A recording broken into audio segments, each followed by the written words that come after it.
رسول اللہ صلی اللہ علیہ وآلہ وسلم کی حدیث مبارکہ ہے، جو چیز تجھے حلال و حرام ہونے کے لحاظ سے مشکوک و مشتبہ معلوم ہو اور اس میں شک تیرے دل میں گزرے تو اسے چھوڑ دے۔ بس یہ اصول یقینی طور پر رزق حلال اختیار کرنے اور حرام سے بچنے کے لیے نہایت اہم اور قابل عمل ہے، اور ہونا یہ چاہیے کہ وہ ہر چیز کی حلت و حرمت کے متعلق تیرے دل میں بے اطمینانی اور شک و شبہ پیدا ہو، وہ تیرے نزدیک ایسی ہو جائے کہ گویا وہ موجود ہی نہیں۔ ایسے حالات میں تو درگاہ خداوندی کی طرف رجوع کر اور اپنے پروردگار سے رزق حلال کا طلبگار ہو، جیسا کہ قرآن کریم میں ارشاد ہے کہ عسر کے بعد یسر پیدا کرنے کے لیے اللہ تعالیٰ کا وعدہ سچا ہے اور وہ اس کا محتاج نہیں ہے کہ اسے وعدہ یاد دلایا جائے۔ وہ تجھ سے اور تیرے احوال سے غافل و بے خبر نہیں ہے۔ وہ تو ایسا پروردگار عالم ہے کہ منافقین و فاسق اور مشرکین کو بھی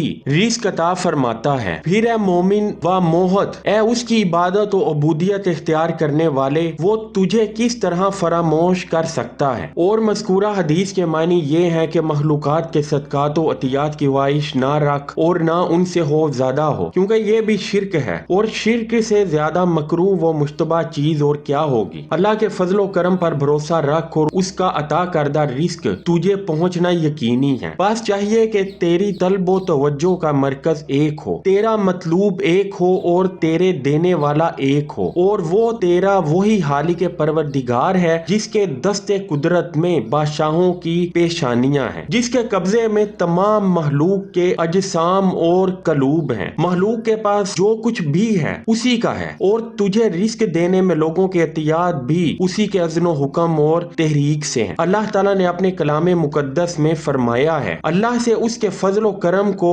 طلب کیا کرو۔ نیز فرمایا، تم اللہ کے سوا جنہیں پکارتے ہو وہ تمہارے رزق کے مالک اور مختار نہیں ہیں، بس رب واحد سے ہی رزق طلب کرو، اسی کی عبادت کرو، اسی کا شکر بجا لاؤ۔ اللہ تعالیٰ نے اس بارے میں مزید فرمایا، اے نبی صلی اللہ علیہ وآلہ وسلم، جب میرے بندے میرے متعلق آپ سے دریافت کریں تو کہیں کہ میں ان کی دعا قبول کرتا ہوں۔ علاوہ ازیں ایک اور جگہ فرمایا، مجھ سے دعا کرو میں تمہاری دعا قبول کروں گا۔ نیز فرمایا، اللہ تعالیٰ تمہارا حقیقی رازق ہے، وہ صاحب قوت و توانا ہے۔ ایک اور آیت میں فرمایا، اللہ جسے چاہتا ہے اسے بے حد و بے حساب رزق عطا فرماتا ہے۔ یہ ایک ایسی حقیقت ہے جو روز روشن کی طرح نہ صرف عیاں ہے بلکہ کسی زندہ کے اندر چلنے والی سانس کی طرح بالکل واضح ہے کہ اللہ تعالیٰ ہی تمام جہانوں کا، تمام کائنات میں ہر ذرے اور ہر مخلوق کا رازق ہے، اور تمام مخلوق اللہ ہی کی محتاج ہے۔ تو بھلا جو خود